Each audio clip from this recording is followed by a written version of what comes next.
The following show features reviews from wildly unprofessional critics operating without the supervision of professionals. The thoughts and opinions held by these individuals are not to be taken seriously and do not come from a place of intellectual integrity. This show doesn't reflect the opinions of Criticless or its users. Viewer discretion is advised.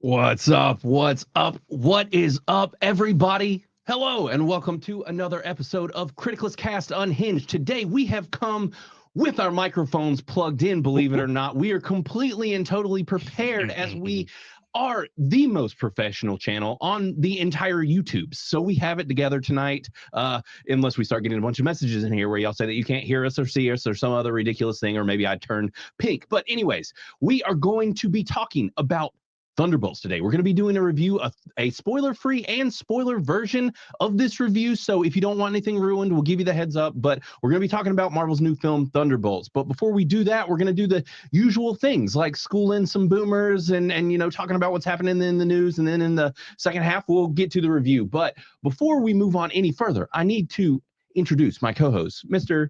Matthew Verlacu. Hey, buddy. And everybody, what's going on? And yeah, it's just the two of us today because unfortunately Chris has once again been called back to the motherland where his mail order bride comes from. You see, he actually sent her back, and then the people of the native country of wherever it is she might come from said that they don't want her either. So he had to go get his wife back. So yeah, he's still shopping around. Right. Yeah, I think that's the thing. He might come back with like 2 or 3 more. So I really don't know what the game plan is anymore, but either way, he's gone and not here. So it's just going to be us, but that's totally fine. And so I guess, should we just go ahead, Matt, and kick things off and start schooling some boomers? Yeah, man. Let's get boomered. Do it.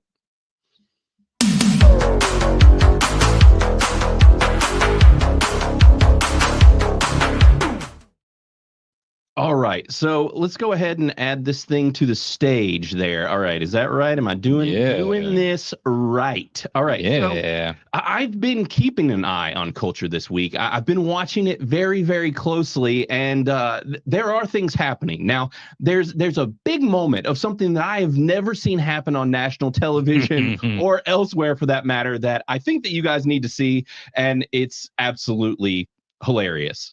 The other thing about Kawhi is, you know, what you all right, big fella? You know, catching a crap. Catching a crap. Keep talking, Chuck. Yeah, we're on TV. I know what we're doing. Go ahead. Yeah, that's that olive oil you've been drinking. I know. Dude, my man got that dookie shuffle. Like, he's like, the fact that he just shuffled off, he's just like, hey, don't worry about it, guys. I'll be back. Don't even worry. Just keep going. I feel like we do that on the show. We just cut it so nobody knows that happens. Exactly. Yeah. No, he did it live TV, just straight up did a dookie run. Oh, hey, take some matches with you. Hey, listen, he couldn't hold it. He can't hold it. That's a first. That wasn't something planned, was it? No, that was not planned. I like how it's so good. It was one of those oh shit moments, literally. That is like shame and just shock. I'm going dookie. Oh, you know, he was trying to hold it. He's like, right. I'm out of here, man. I'm out of here. He's clinching. There was the gate. There was like number one, drinking that water. The other thing about Kawhi, it's so good. Like, this is a moment that everyone needs to know happened. But he also didn't even finish his statement. He was like, you know, the great thing about Kawhi, guys, just finish this without me. I'll be back. Right. Didn't even finish his lot there. He was just like, you know what? It's happening. Whatever. He's like, this is going down my leg in about a half a second. Did he come back? Like, I know the clip ends, but I haven't seen. I'm pretty sure he did come back, but because I saw some other people talking about it elsewhere. But it's so good. Like, they're going to be giving him shit for that forever. Like, oh, hold on, did you go to the bathroom? Like, what I do with my 2-year-old, my 3-year-old. Did you go potty? Did you go potty? Did you go potty? You good? Yeah, he's definitely, anytime he gets any kind of look now, he's going to be catching crap. Yeah. So one thing I did want to do is I did want to say hello to the chat. I was waiting until a few more people came in. So what's up, everybody? We got Sin's Corner in here, and she's actually working on her Thunderbolts review right now. We scared her. Sorry. Yep. So yeah, and we've got lots of folks in here. Caveat Ties is in here. Mr. Banjo Sandwich is in here as well, and we got Jake Stanley. So a paid member, by the way. We do have memberships, by the way, that you can be a Criticless Cast member and get all of the perks. So, and look at that, we sound much better, and everything's going well here. But yeah, and I think that is Dark Forest. Don't forget Dark Forest. Dark Forest is in there. Who too. actually updated his name. He did Just now, apparently. Just now. I see it. I see you. I see you. Heck yeah. There we go. There we go. That would 10 out of 10 happen to me. Yeah, bro, for real. Like I'm Blaine's life story right there. Yeah, that's me. Like that I was you and Chris, the two of you guys would have been in that situation like, oh, gotta go. I mean, y'all don't see it, but that happens to us every once in a while. Yeah. And it'll get real quiet, or just two of us will be talking. The third one has slipped out of the room because nature calls. Yep, it was calling. So, and we got Faith Thomas in here again. Hey, what's up, Faith? But yeah, so on to the rest of culture. Now, you know, like I said, I got to keep you guys abreast on the things happening. Please so do. I'll let you guys choose. All right. Or I guess I'll let Matt choose. Okay. All right. So we've got Katy Perry Brewing here. Who cares about Katy Perry? All right. Maybe. Let's see our choices. Things happening here. And then we've also have a new competition that's happening out in the interwebs. Yeah? So what you leaning towards? Let's start with the competition. All right. Yeah, this is going to blow your mind. Okay. My testosterone's higher. My training is better. He's not prepared. Some been saying I'm the LeBron of sperm racing. I'm proud. Okay. That's all I can say. To prove the haters wrong. 3 words to describe your sperm. Slow, sluggish, and weak. Bro. I'm pretty sure Tristan's talking about his own. 3, 2, no. 1.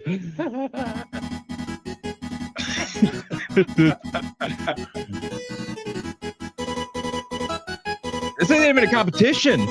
Oh, he's getting blown away, dude. He's getting smoked. Wasn't wrong.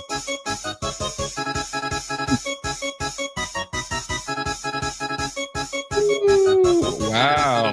My guy got dusted. Yeah.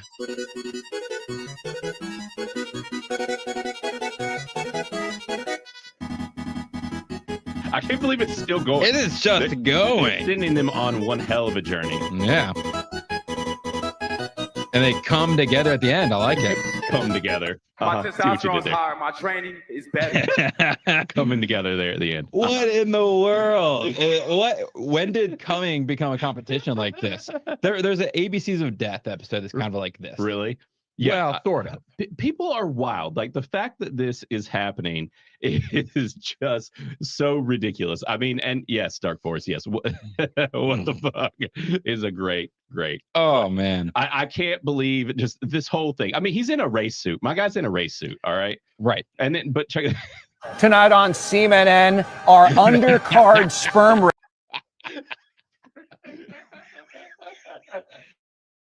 Wow, they know what they're doing. Yeah, and they're planning to win. It's brilliant. Seeing him. That's like saying CNN. Yeah. I gotta. Tonight on CNN, our under. So it says Semen N. Semen N. Yeah, there we go. So good. Undercard sperm race between YouTuber Noah Boat and Jimmy Zhang. Noah, how has your stroke game improved as you've entered this training camp? A lot less strokes the last 3 days because I was told the last 72 hours you have to have like a fresh load. So you bottled it up? I bottled it up and I feel good. I definitely feel good and super ready right now. He's ready to release. And tonight is all about finishing first. Tonight. He's ready to release. Oh, Lord. He's about to jizz his pants. Oh, wow. I just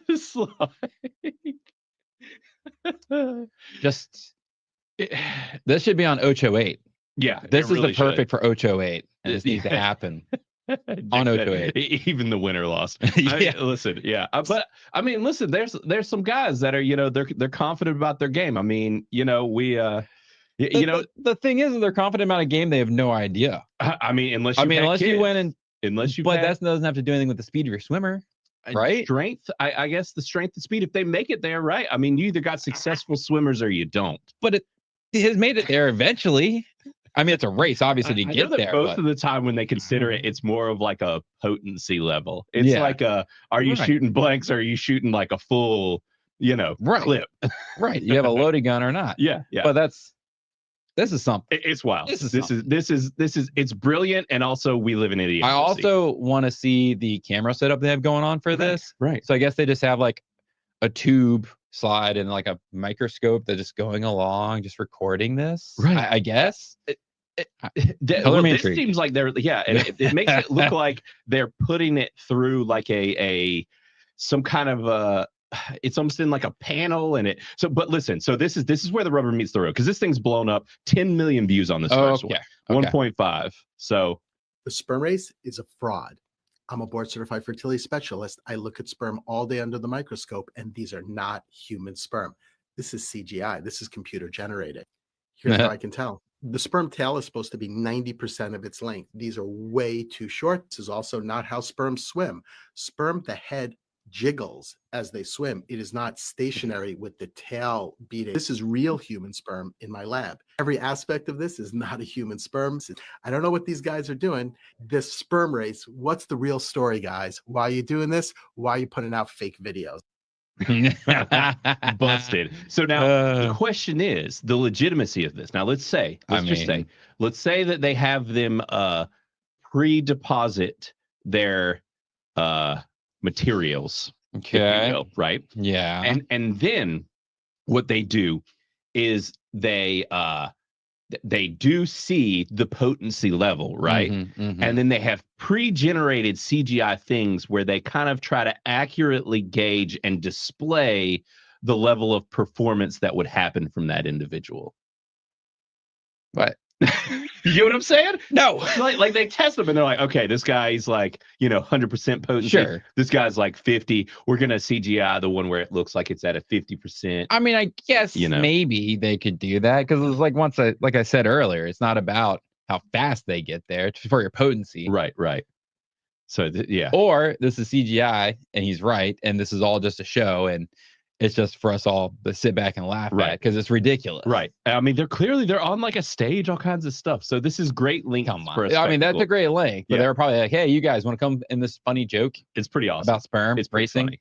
Because it is funny. Yeah. I mean, so anyways, this is happening in the internet. If you did not know, now you do. So Now, lastly, we're going to touch on Katy Perry. Let's do it. So we know that Katy Perry caught a bunch of crap for her fake space situation. Well, wait, last second. Yes. Last call with Troy. Yes. Hey, good to see you again. Like you said, everyone, shout like. But what he just said is hilarious. Yeah. Whatever happened to good old fashioned cockfighting? Yeah, I know. Yeah. Glenn can tell you all about that. It's a great question. Who knows? So, this is it's so ridiculous. So Katy Perry, yes, she is catching a lot of crap for her new show that she's doing. So she's just started her live performance. She caught crap for the space thing, and now people are roasting her into oblivion now that her tour has started, and they are even claiming that like it might get pulled, it might get shut down, because it is so cringeworthy. Y'all aren't ready for how ridiculous this is. What is happening? What? There's a thong frog. She's like a mushroom thing. Yeah. So this is happening. Then the likes of this. A giant phallic butterfly that she's flying on here. Fuck is that? Yeah. It just, and this outfit, and like, so you remember back in the Super Bowl, she rode like that giant tiger, and it was like epic, and there was a whole thing back when all that happened. But now she's taking it to like a whole new level of just, it's super cringy and weird. Yeah. And it's one of those things where she's become so unimportant. Right. Like, I'm pretty sure her last album tanked. Nobody cares about her anymore. Right. And so she's just trying to do anything she can like this to try to get internet fame. And it's working to a degree. People are we're talking about her. I never talk about Katy Perry, and here we are talking about Katy Perry. Talk about her for any other reason. So right. And the crazy thing is, this does get more ridiculous. More ridiculous. Yeah. Everyone's making fun of her dances. What?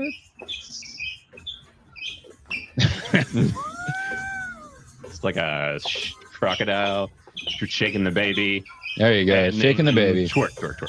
Oh, I mean, that's a good part of the dance, But I'm already kind of cringed out. And is she trying to be a robot? Right. It looks like she's trying to be a robot. Maybe. Look at her face. Like, play it again, but watch her face.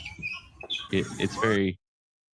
Oh, well, it was, but yeah, I really don't know. And then she's doing the Madonna like laser boob things, but like this, like the big shark and the just there's the rock and the baby. Like, what is happening with this choreography? She's making tortillas. Dark Force has her right. Yeah, I mean, she clearly is. Making tortillas. But she manages to put all of this to shame with this one. A giant singing shit. That's her career. Yeah, that's all that is. She just she realizes. It's bad. There's singing dookies and toilet paper flying. I think she is dressed as toilet paper. I think I'm gonna go with she's dressed like toilet paper or a tampon. Or a tampon. She might be a tampon. I think she's a tampon. Either way, I don't know. Either way, just. So aren't you guys glad you joined our show today so early? Right. We got Shaq and his dookie situation, and this Mr. Hanky. She's hanging out with Mr. Hanky here. This is a real shit show. Yeah. It really is. It really is. And yes, Jake, this is real. This is actually real. There are tons of people releasing footage from this concert, and apparently it has gone fully off the rails. I do not know what. I just don't know how you could enjoy this show. Right. Even if you really like her music, with like how weird this is, if you could see it. And then, a lot of times I've been to concerts where you're not close, but they have it up on a big screen and stuff. Like, you see what's going on. You're just like, what in the fuck? Yeah. I would be with this show anyways. Like, what in the world? Well, and that's the thing. So like TikTok and all of these places have become full of people basically that have paid to go to this a long time ago. And now they're all like, this is the worst thing ever. Okay. So Crisco is saying that this happened, hey Crisco, that this happened from her Vegas residency. Some of it anyways, which makes sense. I think she's just trying to stay relevant. Okay. So she's like, how ridiculous can I get to like be on here? Well, so and either way she did this, which I think that's interesting about the California Girls thing. So that was clearly, I wonder if some of these people are just dredging up some of the older stuff now that this new tour is happening with the singing turds and all of that. If that's from that, I don't even know. I don't know the names of her songs or any of this stuff. It's kind of ridiculous. So yeah, who knows? It's ridiculous. So I just figured everybody wanted to know. Needed their Katy Perry update, Yeah, after her being so unrelevant, except for recent pop culture. Yeah, I guess. Right. Everyone needs to know. I guess they do. So, but I think on that note, Matt, probably the smart thing to do is for us to move on over. Let's do some news. Yeah, let's do the news.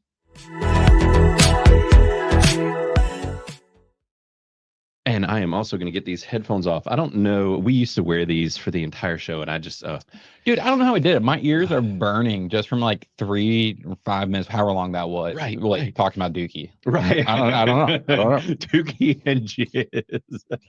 Dookie and jizz. Sorry, guys. Sorry. The selection this week. It's what's happening in culture. I don't control the culture. I just go with the flow. Control the culture, dude. Right. Why don't you start an app that helps control the culture? That's a good point.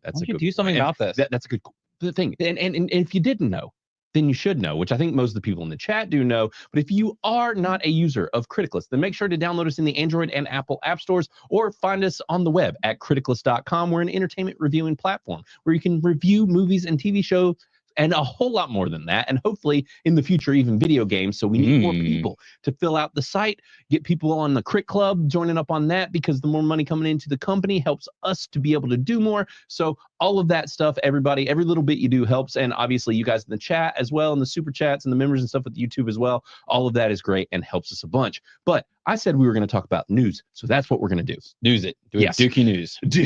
We're done with the Dookie news. So now we're on to Jeremy Renner, because everyone is this just happened like right before we went into the movie, which is that Jeremy Renner has come out and he basically was like, hey, they asked me to do Hawkeye 2, and I told him no, because Marvel is cheap. So yeah, apparently Marvel was too cheap with the budget, and he claimed that they offered him half of what he got for the first show. Really? Yeah. Are they trying? I wonder if they're trying to cut him out or something. Be like, this is more about Kate Bishop. Well, they borderline did that with his own show already. Yeah. I mean, and he didn't get into any of that. He basically just claimed that they offered him half, and he was, so his quote here is, he said, they asked me to do season 2, and they offered me half of the money. I'm like, well, it's going to take me twice the amount of work for half the amount of money and 8 months of my time, essentially, to do it for half the amount. So yeah, I don't blame him.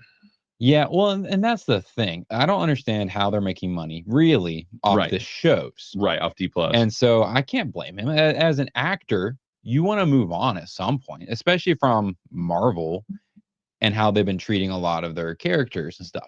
Right. So I don't blame anybody from being like, I'm going to move on. Like, I don't understand why Robert Downey came back. I know why. It's a very large paycheck is why. That's probably why they can't pay Jeremy. They're probably like, we need half years. We need everybody's like half of everybody's We've got to spend a whole lot of money to fix all the problems we caused. So sorry.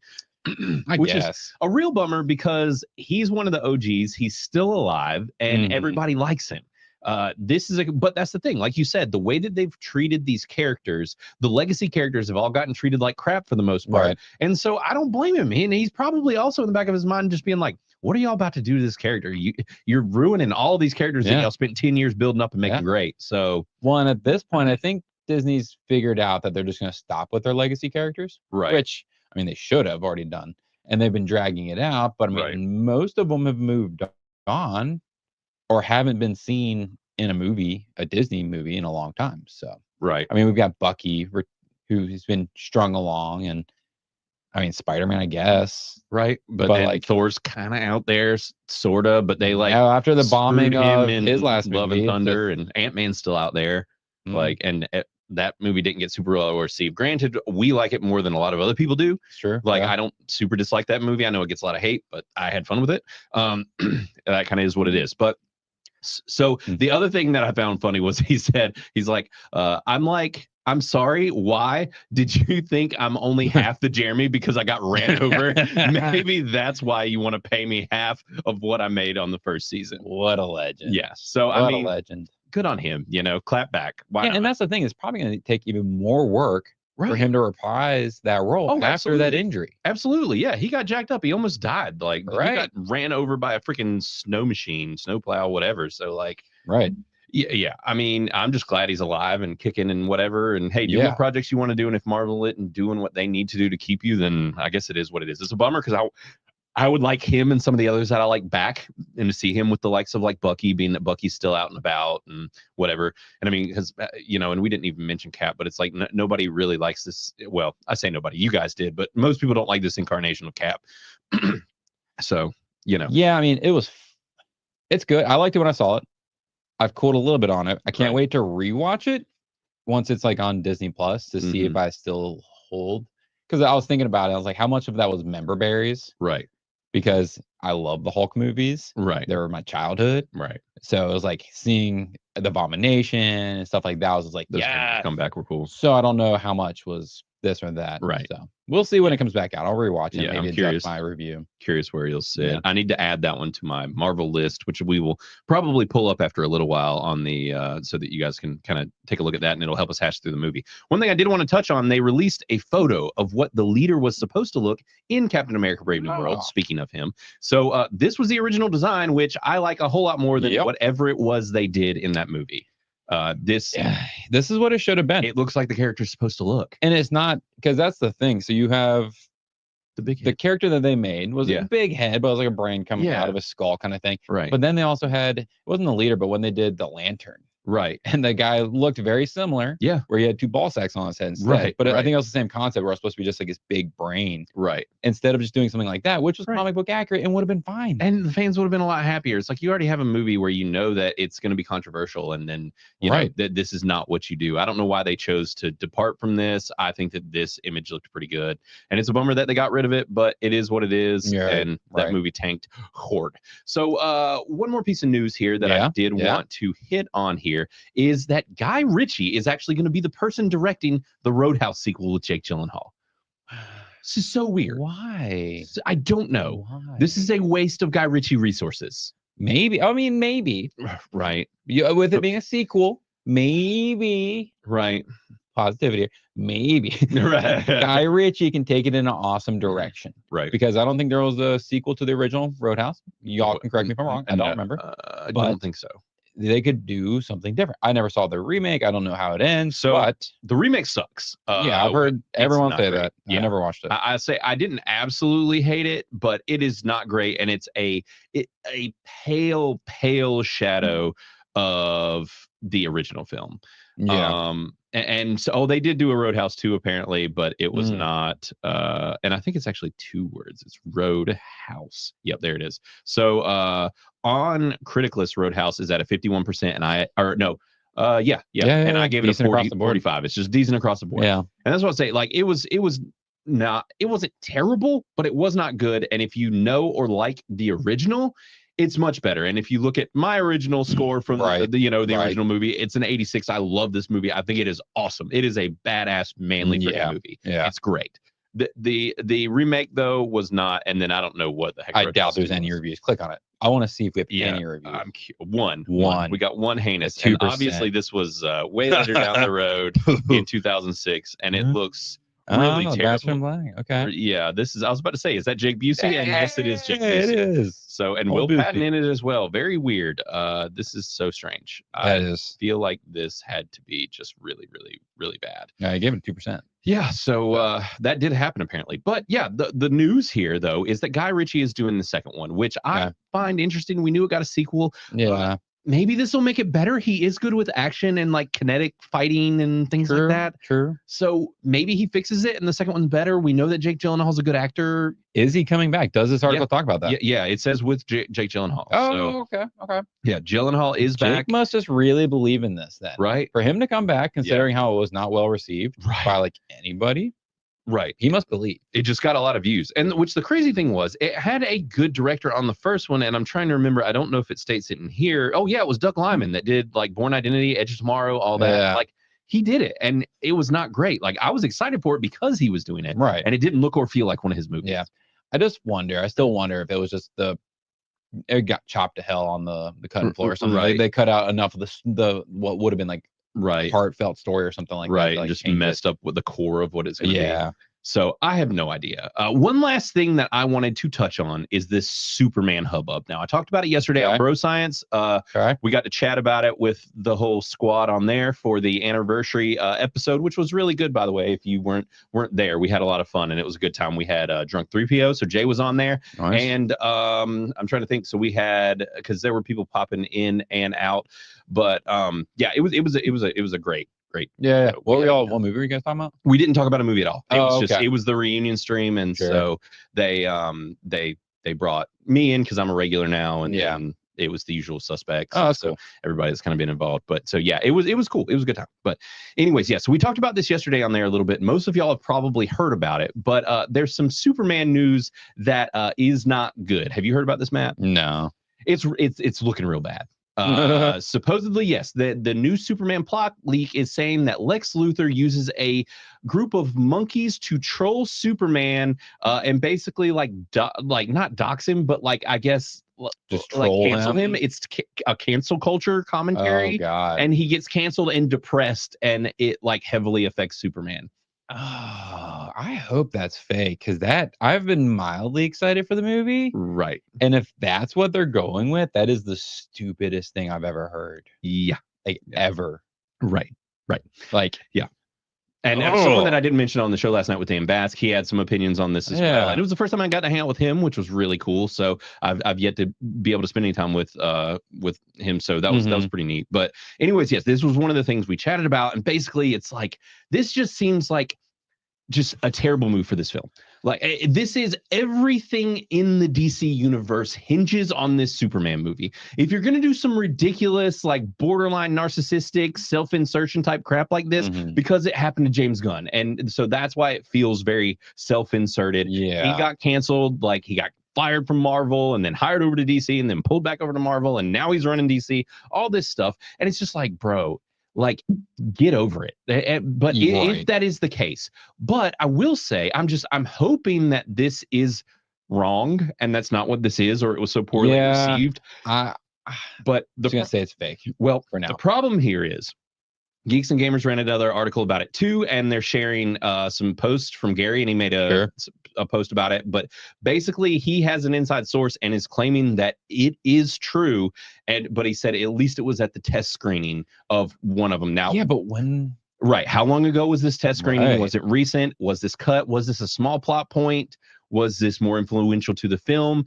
It sounds so ridiculous and stupid. Like, and the thing is that James, we all know, like, has a political side to him, but he mostly keeps it out of his stuff. He did a little bit in the beginning of Creature Commandos with these whole like incel bros, like being kind of MAGA-esque, whatever. But then it was the first episode and he mostly dropped it. They were kind of cannon fodder later. Yeah, they were nothing burners. Yeah, it's kind of whatever. But either way, this just seems like too far for him, and I'm surprised that he would do this. And if he does, it really disappoints me because I thought he was smarter than this, especially when you're running all of DC and that this is the plan. It just sounds like it's a bad move to like you said, like kick off. Like maybe if it was down the road and you know they wanted included to be a little different than the other movies, that's kind of one thing that I'd probably still grown about. Like I just want to see a superhero film. I'm tired of them including messages and stuff. Like I just want, and it's unfortunate because I feel like all these movies are like we have to have a message and all that jazz, which can be fine, but I just want to see good versus bad, a classic tale of I want to destroy everything and I want to punch, and they stop by being punched, which is what I like about Superman. A lot of time he swoops in, punches, and he's fighting the big bads, the really cool bad guys that only he can fight, kind of a thing. So this is not the place for that kind of a script. So I hope that this is. I hope that this got shut down or the test screenings were so bad that nobody liked it. So we will see. But like Sin said, this is starting to happen with a lot of people. Like she has zero plans of watching this movie. And just basically this is more, bad news. And Jake is saying that superhero movies are done. I don't know that they're done.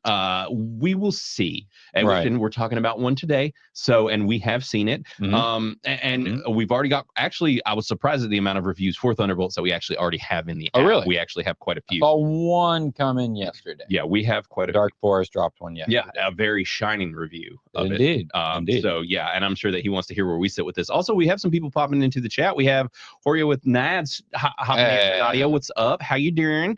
And who else? Yes, we saw Jaja, Ironia Shitsterer, the legendary Jaja. What's up, buddy? The Shitsterer. Yes, indeed. And we've got basically. I'm curious to see where everybody sits with this Superman movie when the rubber meets the road, because they could fix all these problems and maybe James got a wake up call and they're like, hey bro, you're running this whole studio, but like we have to tell you at some point this is a bad idea. Well, and it's wild how much gets cut from movies. Right. Like take for example the Justice League and like the Batman movies. Right. When you have the release cuts versus like the extended cuts. Right. Where you're like, wow, they cut out whole plot lines and things like that. Right. Like so they could easily, like you said, this could be a short thing. Yeah. And it gets cut. Right. So. And we've seen too, it's like a lot of these directors, they need to be put under some control and put some reins on them. There are people like James Cameron who I think studios help to make his movies better because his movies get long in the tooth, just kind of wallow in their BS and not just him, especially oh my God, brain fart here. I try not to think about him because he just aggravates me. The Gladiator director, Ridley Scott. Oh, Ridley Scott. Yeah, Ridley Scott. Also someone who definitely needs studio intervention. Yeah. He is his own worst enemy at every turn. Yeah. He could have been a legendary director, but like at least 50 to 70% of his movies are crap because he gets in his own way. So, I mean, it is, that's just where I sit with it. But yeah, I think that's it though for the news. And let's go ahead and move into what we're streaming. Yeah, what's streaming? All right.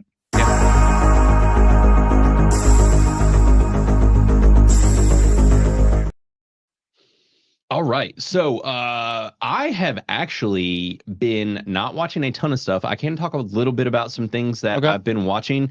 But the number one thing I've been doing, and some of you in the chat might have been as well, is playing Claire Obscure Expedition 33. Now, no, this isn't streaming technically, but it is in the interwebs. It's a video game.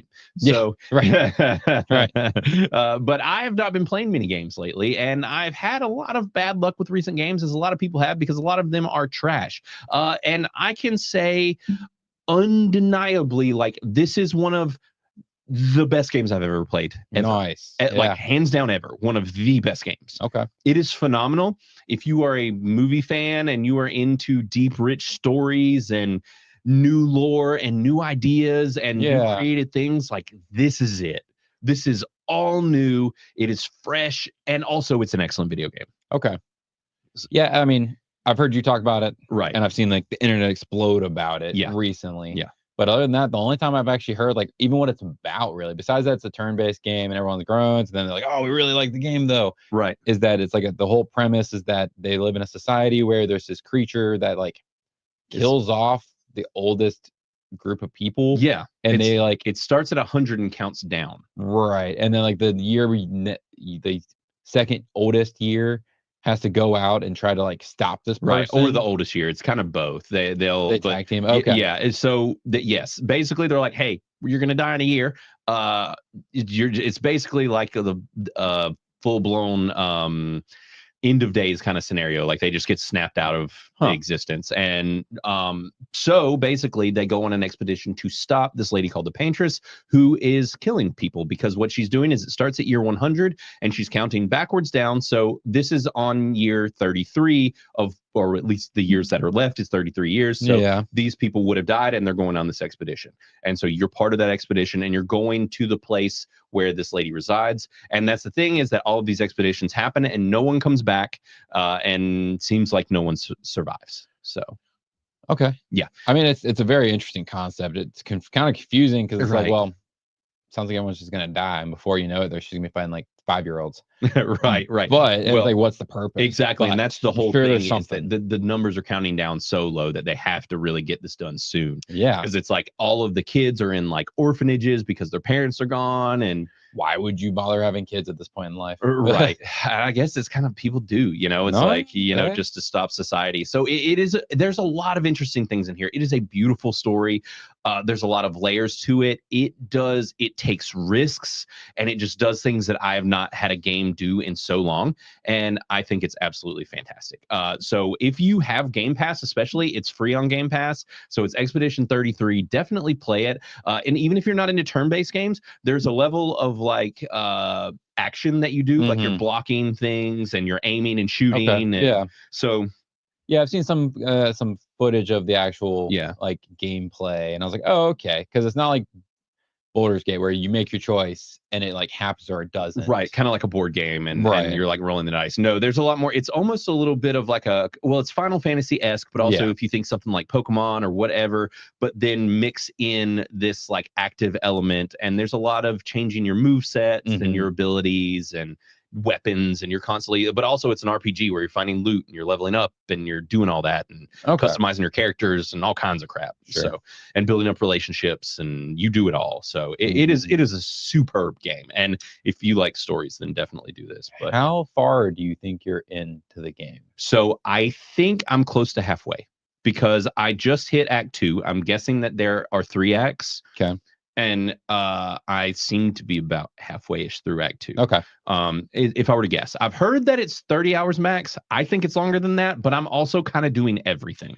Yeah, 30 hours really isn't. It's pretty that much. Well, and that's the big thing about this game is that it was made on like a micro budget. Well, I say micro budget, a much smaller budget with a team of like 15 people, and that's why everyone's so impressed. Is because it looks and feels and plays better than any freaking Ubisoft game that's come out in the past like 7 years or EA or any of them. That's because those companies are so obsessed with just making money now. Right. Ubisoft and EA are the armpits of video game companies. And unfortunately, they have several great franchises that they have butchered. Speaking of it, did you see, not to side rail this, but EA just laid off a bunch of Respawn I did, employees. A bunch of people in a Apparently, Titanfall it wasn't actually a Titanfall game. It was the rumor was it was another.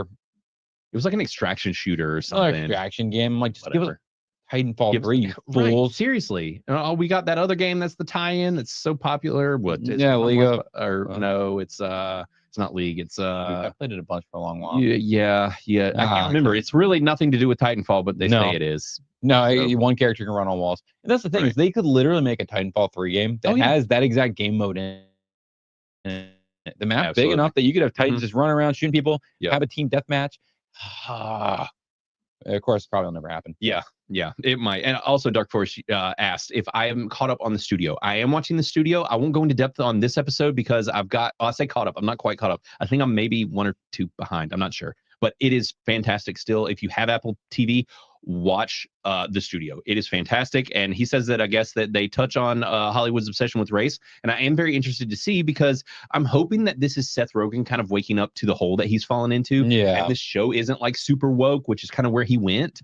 And so I'm hoping that he's kind of like, we went too far. Like this has gotten out of hand. So I'm hoping that he's doing more of that with the show, kind of expressing that and getting it out of his system. So we'll see. I mean, hopefully Hollywood's realizing, because it's just, I think people are just, I mean, a lot of people have been, but I think more and more people are getting tired of just being beat over the head with this. Oh, absolutely. So yeah, check out the studio as well. But Matt, what have you been watching? Sure. So I have watched a couple things, but I've also been playing the Oblivion remastered because I never played Oblivion in the first place, which is wild. Yeah, I just didn't. It was Xbox back then. I didn't have an Xbox, so it was Xbox or PC exclusive. So I never played it. I watched some people play it. So Skyrim was my intro to Elder Scrolls, which I loved, and I've been enjoying Oblivion just for those people out there who have been playing it also. Right, and it is fun. It does feel old. Right, like the missions feel stiff. Right, and there are just. It just feels. It doesn't have the advancements that they had made it to by Skyrim, and it's just like it's more one note. I mean, they didn't redo any voices or anything like that. Like they remastered how it looks, right? And they added like you can do clairvoyance now, which like tells you where your mission is, kind of deal, right? And you can freaking fast travel everywhere. Like you don't have to walk anywhere. You could fast travel, and they have all the towns unlocked. Oh wow, which is BS. Right. As a gamer, that is BS. I should not have to be able to fast travel all the way across the map. The first 5 minutes. It makes it too easy. That makes it too easy. Yeah, I don't like that. They should. But they should make it so the modes in the game. But if you do it, you don't get achievements or something. Like they should just not be available. Right. No other games do that. Like it's cheap. It is, but it's like Warcraft. That's why like you can buy a level 99 character in Warcraft. I'm like, what's the point? Right. Why are you playing this game? Right. If you can buy your success in it. Yeah. But I've been enjoying it. It's fun. I finally unlocked some like really cool armor randomly, and I was like, oh shit, this is cool. Sweet. So that's fun. But yes, on the docket for today, since I watched Blaine's copy of Heavy Metal. Yes. Finally.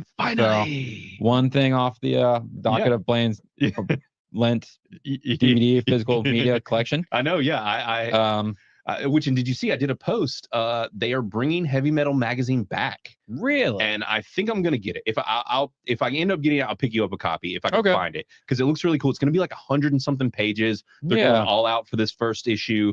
Like, and it's just they're fully rebooting Heavy Metal magazine. So super cool. Yeah, that's pretty cool. Yeah. Because they should. I don't know why this isn't a thing nowadays. Especially, like, you have so many people that can just do like online and interviews and things like that. Like, it's not like it used to be where you had to go in person and like sit down and have conversations, and you can find so many artists online. Like it would be easier to do a magazine nowadays than it ever has been. Right.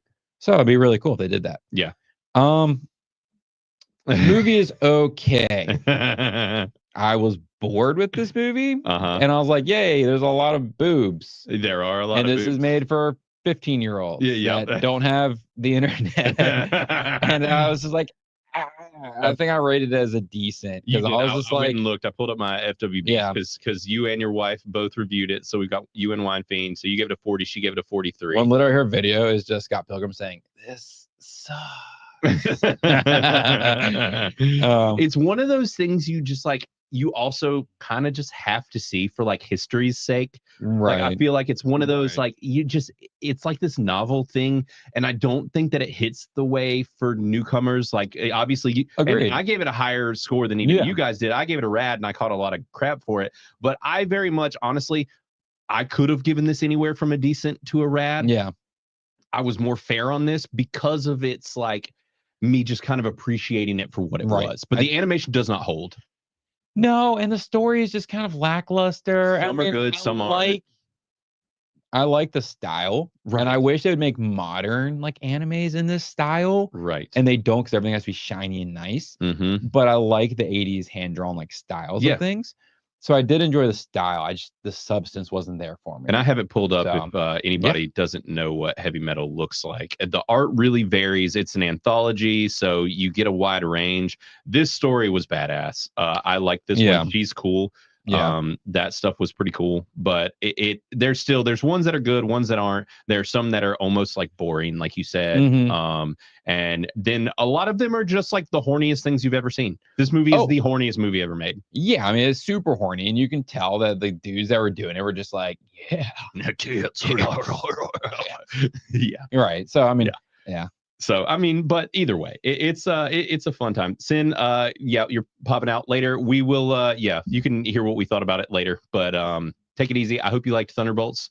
And I don't know if you said it earlier, but we'll be over there soon. Oh, and we got Jeremy Allen in the chat as well. Good movie. So hopefully we can. I want to hop into this movie before you have to go. I know that there are definitely some people who definitely want to know about that. In that this. case, we'll just speed through this one. Yeah, one more thing to knock off my watch list. Yes. Blaine's version of Bad Times at the El Royale. Yes. So I really want to know. So have you dropped a review for this yet? Okay. I have not seen the review come in yet. I did find it. Hold on. I'm curious where this sits overall. And I am curious with you guys. Yeah, look at your FWBs. It's pretty high. It's in the rad. So I'm guessing this stuff's loading really slow today. I don't know what's going on. It might be because we're streaming. Okay, so Xena gave it an 80, and no, you didn't, dude. I was writing my review, and I had it at a rad. And then the more I thought about the movie, the more I was just like, this movie was all right. It was too long. It felt long, and it was long. It is long. It's 2 hours and 20 minutes, and it felt long. Oh, dude! Listen, all right. Here's the rub. There's no wizards. There's no dragons. There's no laser swords. There could have been. I don't know why they didn't go that way. If you're gonna go call, but the thing is though, like I really liked. So I kept comparing this to Mandy. The problem is, if I saw this movie when it first came out, I probably would have been like, dude, this movie is crazy, like high rad or something. But I'm now comparing it to other movies that have come out later. So I do acknowledge this as like a flaw in my rating system. It came. But I was comparing it to Mandy. Okay. In my mind. And I was just like, man, Mandy was so unhinged. Like Nicolas Cage gets there. Yeah. And then it has that artistic flair, which just has artistic flair. But I have like logic flaws with the story. Like why was everybody there? It was just a cheap hotel. So they all showed up there at the same exact time. It was weird. So and then like, I don't know. It was just like, and that was in my head the whole movie. Okay. Like, why were they all there at the same time? Well, I think it's kind of a play on that, like 3 guys walk into a bar, that kind of a thing. Yeah. Like it's an archetype for a story. Like it is a vehicle for a certain type of story, a certain type of trope, and they are like, but what if it went south? Yeah. And I mean, now, and this is by Drew Goddard, who I absolutely love. And he was attached to Daredevil, but also Cabin in the Woods. That is his number one kind of claim to fame, which is one of my all-time favorite movies. And I really, really adore this movie as well. I need to see it again. I've been waiting until you watched it, and I figured I'd turn around and rewatch it. So because we've been hoarding your DVD for like over a year now, a gajillion years at least. So, but obviously Ninja Waiter hates it because he hates everything. And he's a giant turd. But listen, OMB gave it an 85, so it's good because he is a stickler.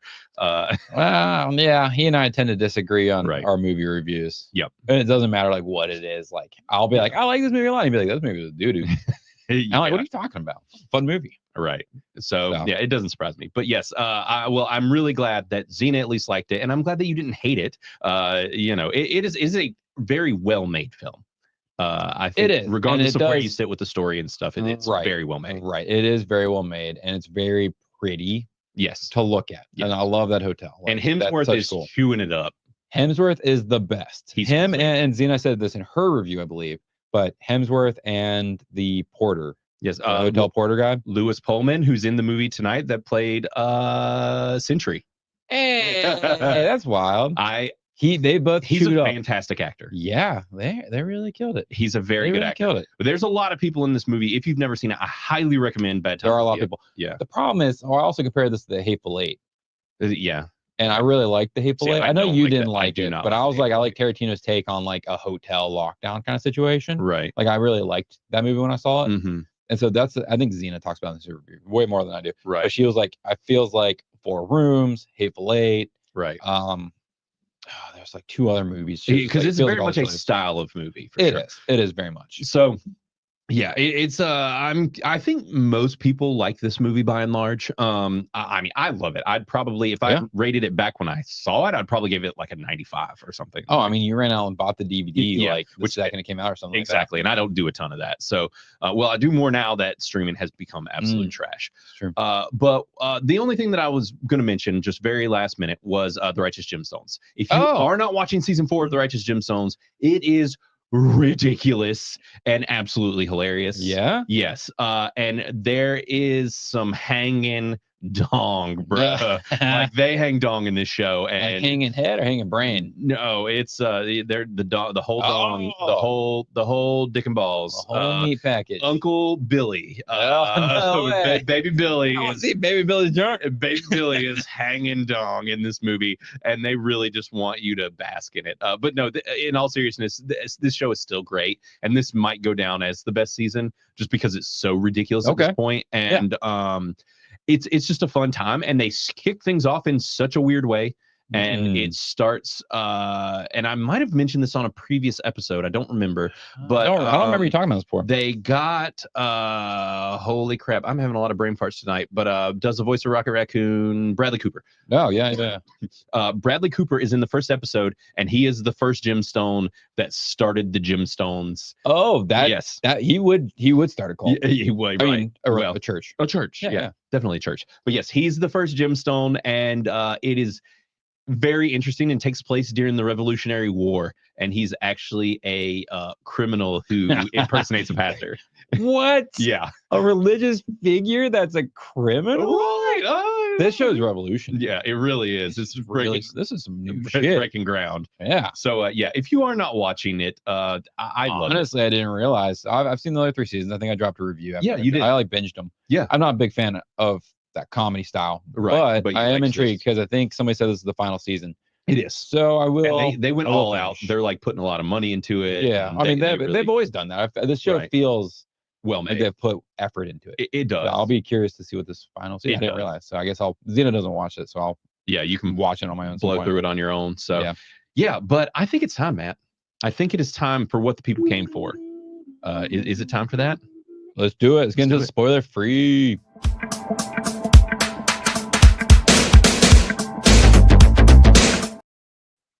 I love this song. So good. It's a bop. And then you got the humpy ladies. But yes. So what you all came here for is Thunderbolts. This is the new Marvel Studios film coming off of a long run of a very rough time for Marvel. I don't even really think it's in question at this point. Very, very few people like all of what Marvel is putting out. And even the like hardcore Marvel shills at this point can't defend a lot of the stuff that they've been doing. And now, and this does come from somebody who is a huge Marvel fanboy, who was always a bigger Marvel person than a DC person. Like I love Marvel. I loved the MCU all the way up to Endgame, and then was so ready for things to come out. Yeah. And they released the freaking wet floppy freaking turd that was the Internals. Wait, was it Black Widows first? No, or was I it think it was Eternals. Either way, both were not great. Yeah. Which, speaking of Black Widow, this is technically kind of sort of a sequel to Black Widow. That's true. And so this movie is actually directed by Jake Schreider. Now, the interesting thing about Jake Schreider, he was attached to some of the Spider-Man movies and stuff as far as a writer, but he's been more involved with comedy things and just more like kind of weird, more obscure indie things like Paper Towns and right. Well, like Brand New Cherry Flavor. Oh, that's I don't know if he directed it or what, weird. but it's a weird one. Oh, yeah, that show was so weird. Yeah, but Beef, yes, I don't know how he's tied to these shows, right. but like. I love Beef actually, but yeah, he's an interesting director for Marvel, and they really leaned into the whole A24 vibe for this film with the marketing. There's a trailer that literally just makes this look like an A24 film, and the trailer is awesome. It's actually really good, and was the thing that got me excited for this movie after seeing it.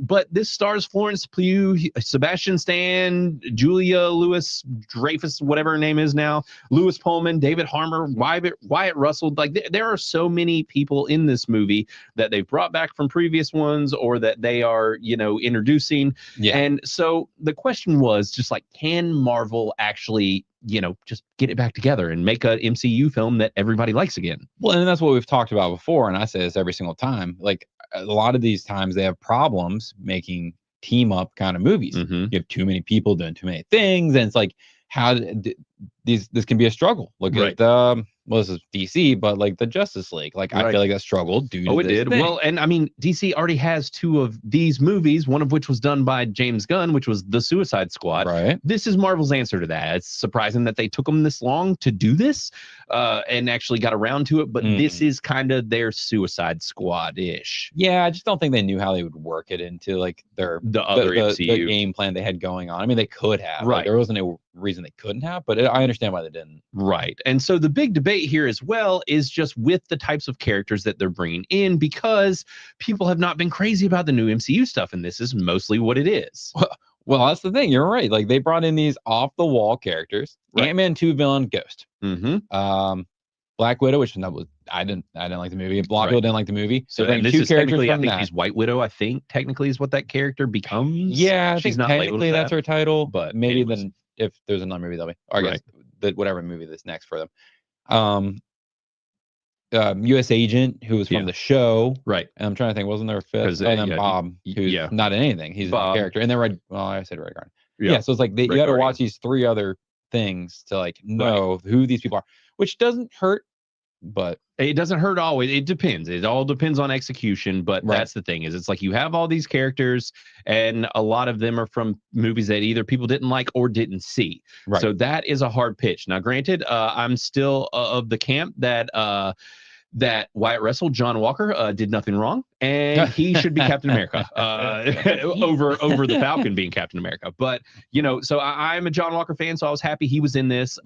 Ghost was kind of like whatever. Taskmaster, I was just like, absolutely not. You ruined this character in that movie. And then with the new Black Widow, she's fine. She's okay. Yeah. See, I like her. I think she works well, and like she brought a good vibe.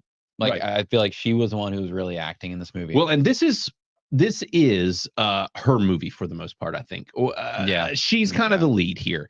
Is Florence Pugh's character Yelena. She's kind of the linchpin of this film, I think, and kind of who they're pivoting around, who they open with. Yeah. And so this is a team up movie, but typically there are 1 or 2 people that kind of take the show. Yeah, and watch any of the Avenger movies. There's 2 to 3 characters that are the main people, and then everyone else is just there, which usually means other characters kind of get the shaft a little bit. So and I can't say that that's wildly different with this movie. It is kind of consistent with that type of a thing, and so there are going to be people who like that and people who don't mind it, I guess is the better way to put it. It's just kind of unavoidable to share that much screen time with this many leads.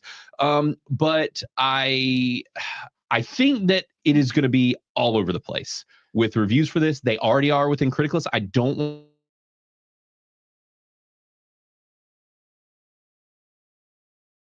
want to scroll down to them yet. We have 7 what we think. So since we're in spoiler free, like I said, we're not going to spoil anything here, but we'll give you our upfront opinions, kind of where we're going to sit on a critical scale and all of that jazz, and then we'll go into spoilers so that we don't ruin anything for you guys. Yeah.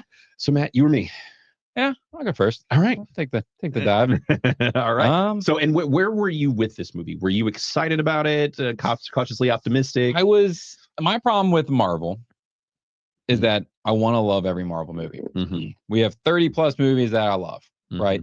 So each one of these movies I go in optimistic. Right. And it was no different for this one. I saw part of a trailer and I was just like, maybe this will be an anti-hero story that we can all get behind. Right. I didn't mind Brave New World. Like, I know a lot of people didn't like it, but I didn't mind it that much, like we talked about earlier. So I went in optimistic. Yeah. And I enjoyed this movie. Nice. I think it's either a high rat or a low most excellent, to be honest. Nice. It was a fun movie. We laughed a lot. We did laugh. There were a lot of jokes landed. We made up some of our own jokes on the spot. Like Matt got laughing, and I then couldn't stop laughing. I got him going to the movie. I didn't even say anything. Right. I just laughed a little bit, and then he just started laughing. Because he's like, someone makes a very benign comment. They're like, yeah, and we can both come. And Matt just goes, he was like, come and get me. And Bucky was like, I'll come for you. Yeah. Come on, you're not laughing about that. That was fun. And Matt just like, once he started, it was just, we couldn't stop. So, yeah. Yeah, because then you started laughing. And then I was like, that was actually funny. I'm not just making that up. So then we had a good laugh for like a couple minutes during a serious scene about coming. Yeah. Once again, here we are. Here we are talking about bodily fluid. Jeez. So sorry about that. So Matt, so so you said low most excellent, high rad? Yeah. Okay. I mean, there was a lot of action in this movie. Mm-hmm. There's a lot of heart. This movie does deal with depression, I guess this does really focus on like I guess it is depression. I'm trying to think if there was another like emotion it really heavily like laid in on, but I feel like it's mostly that and just like not being fulfilled in life because these guys are like anti-heroes. So it's about them being, like feel fulfilled. So. And this is a very, very different Marvel movie. It is. I don't even know what I'd compare it to. It's almost like Winter Soldier, but a little funnier ish. Yeah. I guess that's what I would compare it to. If out of the catalog and less like bombastic action. The type.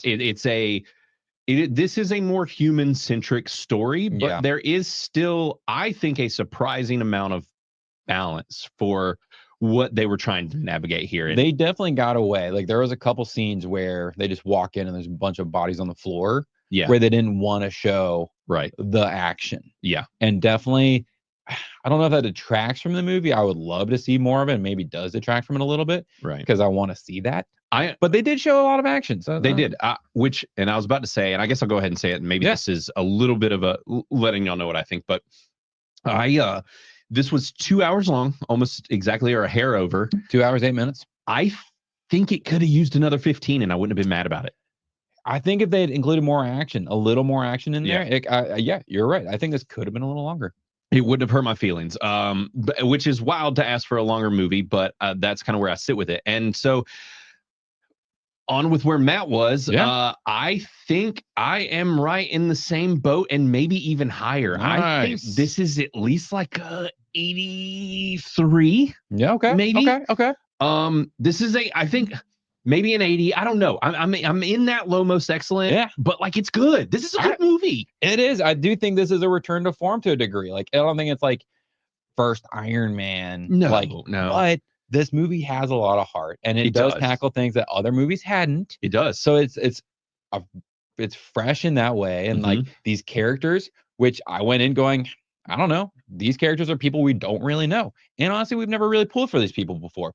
And here we are watching the movie. They're playing off each other nicely. They lean into their character flaws, so you know what's wrong with these people, and you know that they're still villainous. They're not trying to be like, at first, anyways, like make them heroes, and it shows them growing. Kind of like Suicide Squad does, where you know like Harley Quinn's a bad person, and you play into like being able to like her by the end of their movies. Right. And really with this set of characters, they aren't like as bad as the Suicide Squad people. Yeah. I think this is actually a crew of people that are more on the goodish side. Well, they're all mercenaries. I mean, they kind of know about like they're not. Well, like they're not psychos, right? This isn't a bunch of like well, I was going to say it's not a bunch of mentally ill people. They are kind of mentally ill, but this movie is about mental illness. Yeah, this movie is, and that's kind of the rug pull here, and what you're going to hear some people really complain about is the fact that this movie is about mental illness. But I personally think if you were to do that, if you were to approach that and try and tackle something like that in a superhero movie, in something, what I put it in quotations, superhero movie, but like in a movie like this, I can't think of a lot of better ways to do it. Honestly, there was a point in the movie, probably like halfway or a little further, and I was like, I kind of groaned. I was like, man, they keep going on about this. Right. But I started thinking about it, and I was like, well, actually, it makes a lot of sense. The way they're handling it, and with Bob, I was like, this is making a lot of sense. Right. And I appreciate kind of how they're doing it. Yeah. There are points, like, the reason I'm not giving it a higher score is there's some like bad dialogue. And I was like, who wrote that line?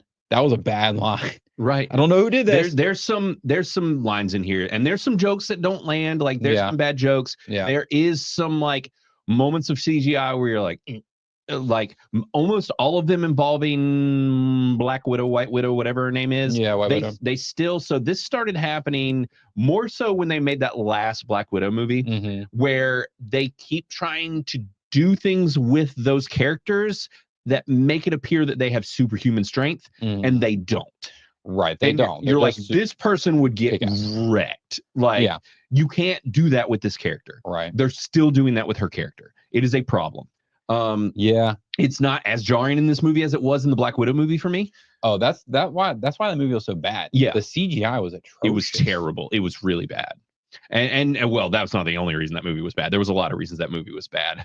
We've got Caveat Ties here in the chat saying that Matt owns Thunderbolts and The Accountant too. Yeah, and so I don't know if you've seen this, I've but caught wind of this new thing happening. Yes. So in Caveat Ties group, I can't remember what it's called right now, but we are now taking becoming an auction site for betting on how much these movies will earn worldwide in a period of time. I don't think I remember why or what it is, but I'm a high bidder. Yeah. I like to take some chances. Right. And you're bidding on box office numbers, correct? Yes. Okay. So yeah, that's what he's talking about. That's a twofer. So go check out all of Caveat Ties groups in Criticless, and we can I guess, well, we can't have mods or hear anything yet. I don't know if we can do links in our chat yet. I know it's a little hairy with that. Yeah, I'm not sure. But we could at some point link some of these groups and stuff that you guys have.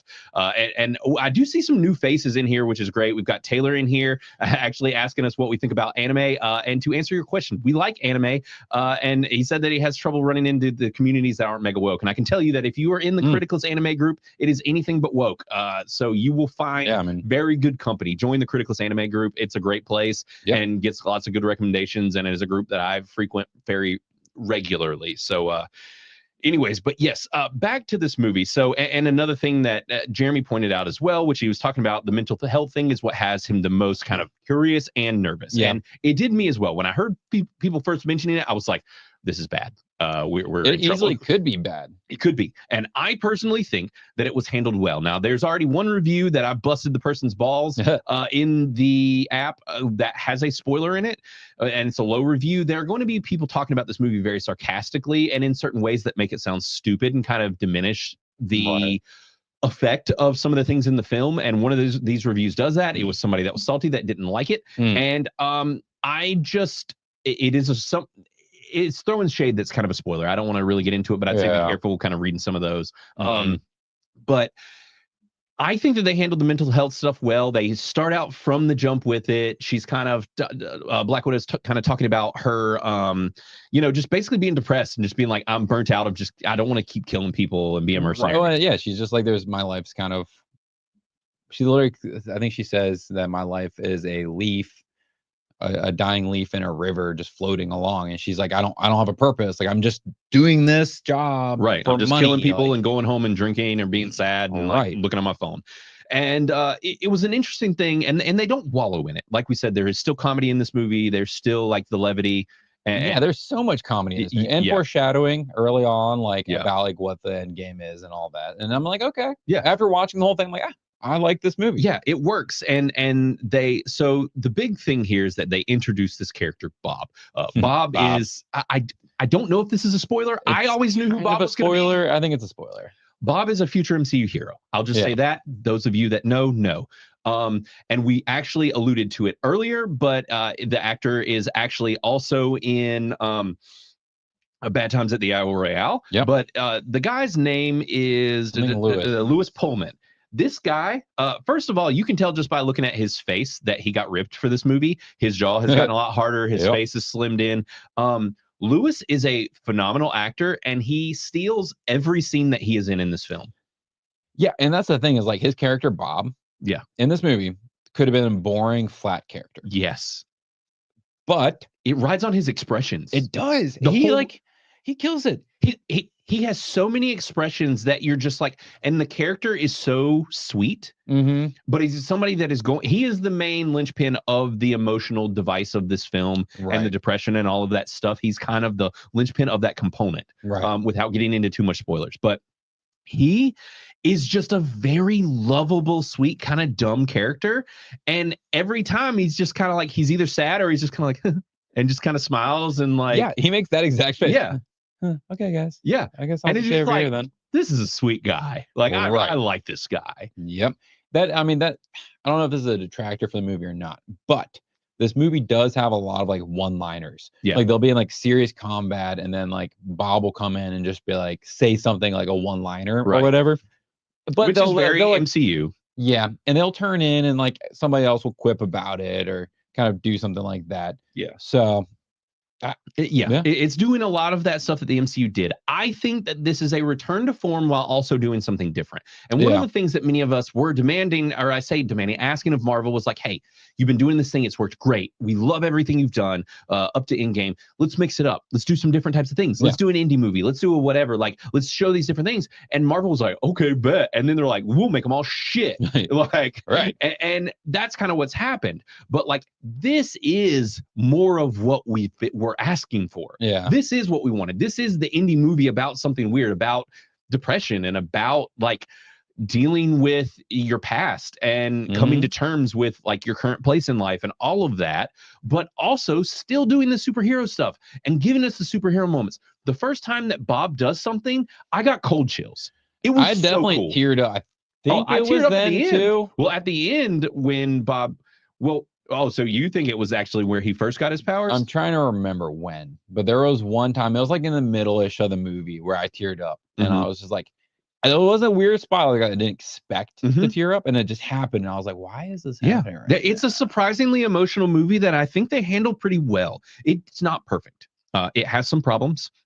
I think that some of the characters got the shaft. I think Bucky got a bit of the shaft. He's got some good moments, but there's not a lot of meat on it there. I don't particularly love how they've taken Bucky to be like a senator or whatever. Like super weird. I don't care about that. Was a thing that they inserted. It seems like a course correction that they had to address and now are abandoning. I think that they abandoned it by the end of this movie. And I think that the whole senator thing, it was very shoehorned in to Captain America, and we were all super confused. Yeah, it definitely seemed like a cop-out for him not being involved. I think it's a bunch of stuff that's been cut. I think there was a bunch of stuff that's cut, and that's what's happening and what we're kind of dealing with. And so, but I think John Walker was great. What Russell does a great job as always. I think he's a great actor. They made his character a little bit too much of a dick for a while, and I'm glad that they pulled it back as it kind of went on. But that's what I was saying. I think each character was like overplaying themselves. Yes. To really show how, like, why they're like a villain. Right. And then they walk it back. Right. And I think where, like, for example, we had Ava Starr character who was the invisible chick. I don't even know what her Ghost. That's right. Ghost. So Ghost was cool. Didn't get a whole lot of screen time. She's just kind of there. Well, she does get a lot of screen time, but she's just kind of there. Right. Well, she's one of the characters like you were talking about earlier. Like, kind of gets shafted with like, because she's not a villain necessarily, like, and in Ant-Man 2 she's a villain because she's like a lab rat. She's like, which she wasn't that bad of a person in that movie either. It's like, so she's still on that same track. And I think she did well. But really, the two show stealers is Bob, played by Louis Pullman, and David Harbour, playing Alexei, who's Red Guardian. He steals every scene he's in. If it's not Louis still, he's so ridiculous. He's very ridiculous. He's just ridiculous. Like every scene he is in, he is just ridiculous. Yeah. And it's funny. He is definitely the comedic relief in this movie. Yeah, it does wear a little bit, yeah. But it is still funny for the most part. Yeah, no, I agree. I think the weak link in the movie and the worst part was Louis-Dreyfus. I think her character is just, it needed to be a different actor or something. Yeah. It needed something else. She just couldn't carry it. It didn't work. Yeah. It was weird. It definitely could feel like she was trying to act.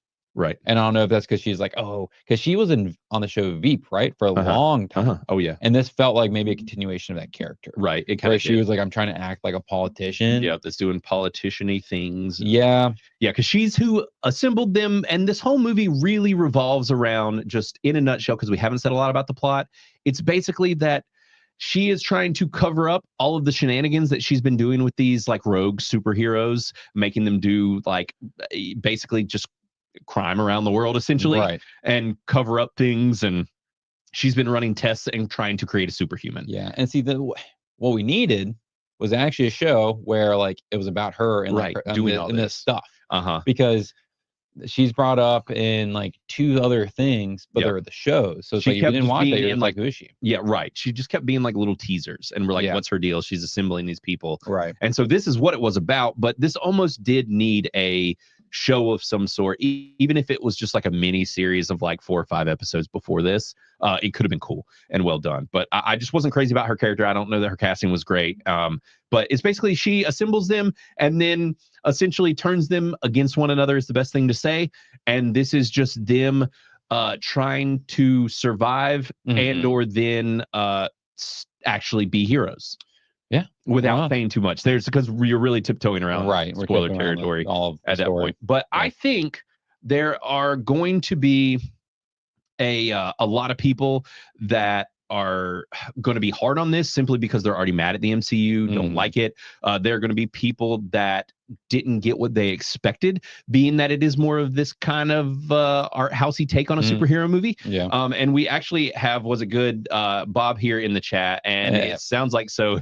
He says, I think I'm becoming one of those critics who is sipping Earl Grey tea with my pinky extended because I'm not as high on this movie. I would rate it a decent. But then he came and he said he might actually give it a rad simply because he liked the characters. And I think it's definitely at least worth a rad. I think it's a pretty well-made movie. Yeah. And the interesting thing about this, Bob, as well, is that the critics love it. This is actually sitting at like a 96 on Rotten Tomatoes right now. Really? Wow. Yes.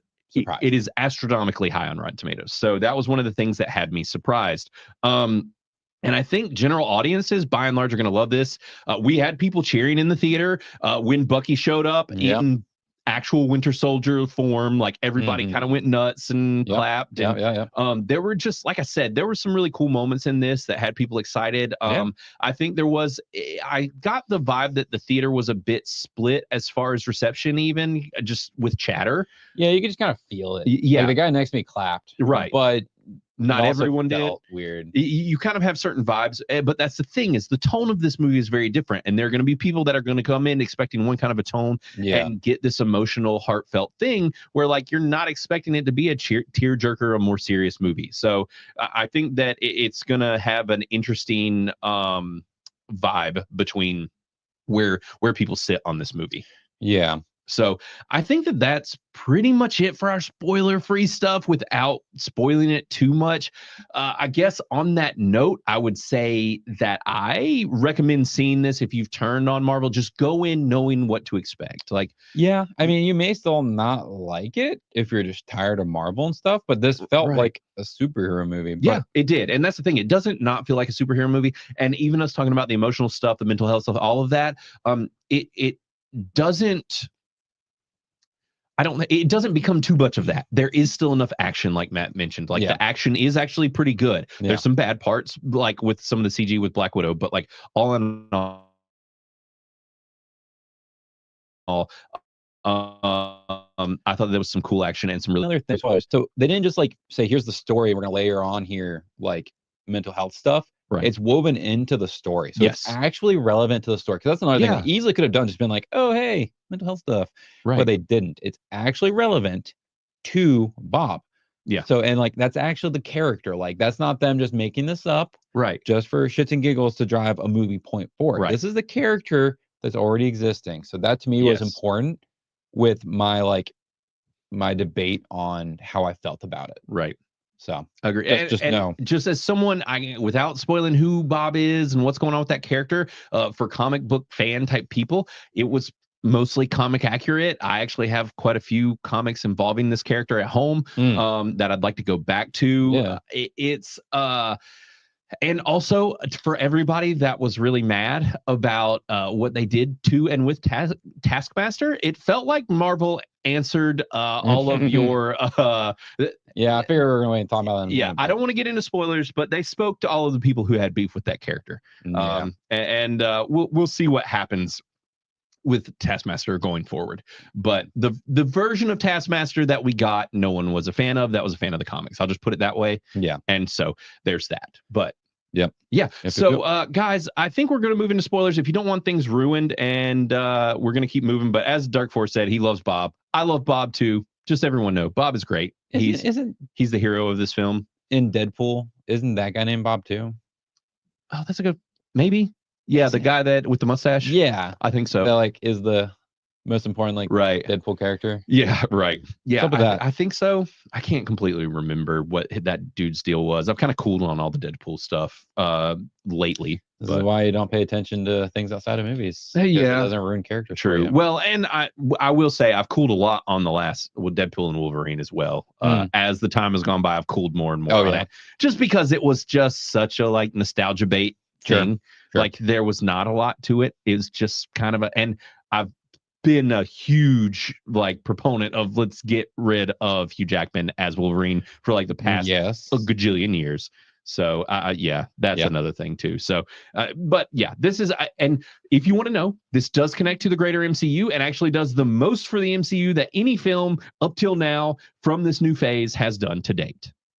Yeah, it really does. This is actually moving the timeline forward. Thank God. Finally. There are 2 post-credit scenes. One's just a little chuckle. The other, and it does explain some of the marketing as well. And then the other is the longest end credit thing to date. And I think what they set up worked really well, and it lets us know where the MCU is headed to a degree. And they explained the asterisk on the name of Thunderbolts. So all of that, I think, was everything that people were wondering if they were going to answer. They have answered finally, because the MCU has just been floundering so poorly with the future of the MCU and letting us have any idea of what's going on with it. Yeah, because almost every one of the last movies has never teased the next movie. Yeah. Like they used to do. You're right. I mean, I remember living for that 30-second or 5-second clip. Next? And everyone was like, what was that? That was crazy. Yeah. And now they stopped giving those to us, and we're all just what in the world. And it kills the hype. It does. And this was that. Now, granted, we kind of still know to a degree what's next. Right. But this still sets up the MCU. We've had 2 more. Sorry, I'm taking a look on Criticless. Don't pull them up, Matt. But we've gotten 2 more positive reviews as well. Oh, yeah? So we're at 9. So Matt and I, at a bare minimum, will push it over. I imagine it'll be 50 plus by the end of the weekend at least. So I'm thinking you'll probably get a most excellent from me and possibly one from Matt, or like you said, at least an upper rad. Yeah. So as we talk about things, our opinions tend to shift and change a little bit. Yeah, it's funny to talk it over, sleep on it, have your opinion. You can just start weighing. But I am very pleased with this movie. I am. And I am happy that the MCU is back, at least to some degree. This is what I've been waiting for, especially after Daredevil being fairly deflating. I was going to talk about it earlier, but I'm not pleased. I stopped watching. Yeah. I was bored with it. It's boring. It's not an entertaining show. It's not like Netflix. No, there's not enough fight scenes. It's too much and the fight scenes suck. Yeah, dude. They messed up. I stopped. I need to finish it so I can review it, but I think it's a bogus. Where I stopped, and I'm pretty close to the end. I was like, "This is a bogus show." Yeah, I think it's bogus for me too. I know. I'll literally just pause at the middle of the episode and be like, "I'm going to watch something else." Yeah, that's happened. If that's happening, that's a problem for what that's you a have. Problem. I should be hooked. Yeah, and I'm not. So. And I loved Daredevil, Netflix's show. Yes, agreed. Oh, it's one of the best superhero things ever, and one of the best things that Netflix has put out to date. So it's a shame. And of course, which that's the thing, is that now Disney is still just cleaning up messes that they've made, and that show was another of them cleaning up messes. Right. And you can't retroactively fix but so much. It's like they had to keep some of what they filmed, and clearly what they originally had was trash, and they were barely able to clean it up. It feels like a patchwork, just Yeah, it feels like it's very like they cut out what was supposed to be the meat and potatoes. Yeah, which was we're like, we'll quickly make you jump here to here to here. Right, and it's clear that what was going to be that Daredevil show was just like a court procedural or some crap. Like, I guess I don't think he was going to be Daredevil at all in it. Mm-hmm. So whoever Kevin Feige needs to get out of the way. He needs to leave ASAP. Yeah, I would get off the burning ship. Yeah, at this point, right? And it's like, yes, we're talking about he's the one that lit it on fire. He's just like Kathleen Kennedy. He has turned into the next Kathleen Kennedy. He had some good years. Leave, bro, and whoever you get in, just get it, make it be somebody that's not obsessed with all this DEI bullcrap and wants to turn it into the MCU, just like the Force is female. Nobody wants that shit. Even the women don't want that stuff, and they hate it even more than the men most of the time. Like it's just pointless, right? It's like somebody coming in to now that Barbie's out and being like, oh, by the way, the next 3 movies are going to be Ken movies, and in every movie we're going to say fuck Barbie. Like literally, that's what they've been doing in these movies. Right. So it's just like that's where we're at, and I think people are over it. Hopefully, Marvel's realizing, and they'll get better. But all right, on to spoilers. I don't know how deep we'll dig into those, but we're gonna talk about some spoilers. So if you don't want anything ruined, then bail out, and it's been real, and you can come back for the rest later.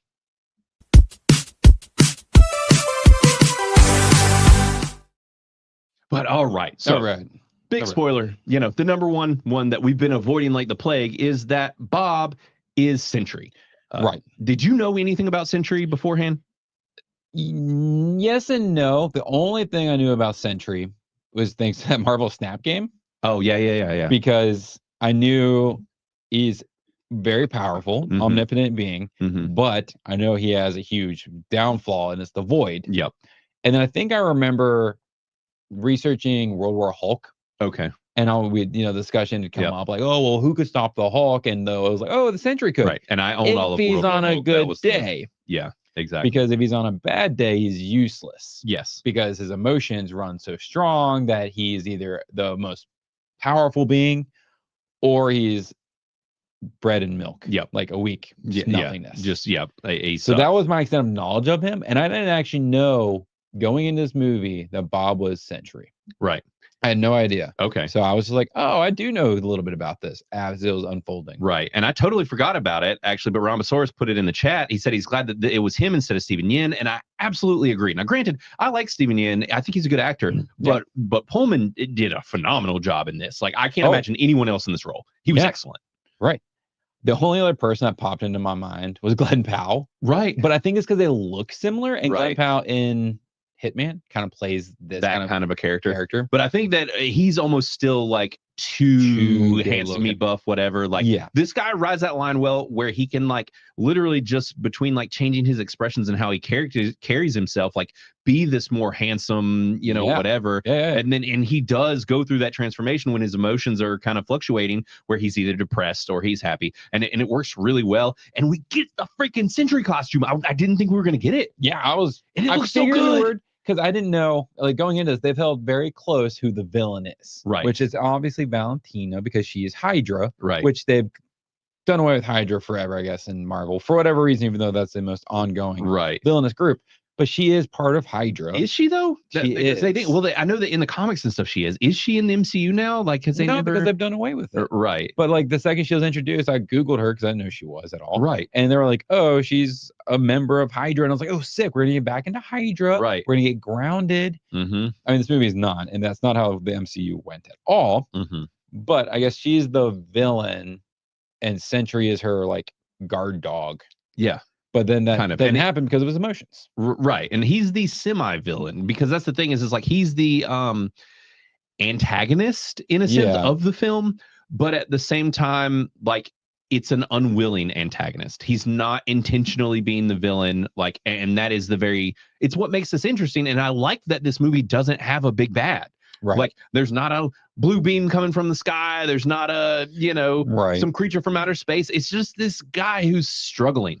Well, and so there is a big bad. I mean, it's his boy, but really that's where this comes down to the mental health stuff we keep talking about, and we're going to keep talking about it. Right. But it's like the Void is this like emptiness and that depression creates in people.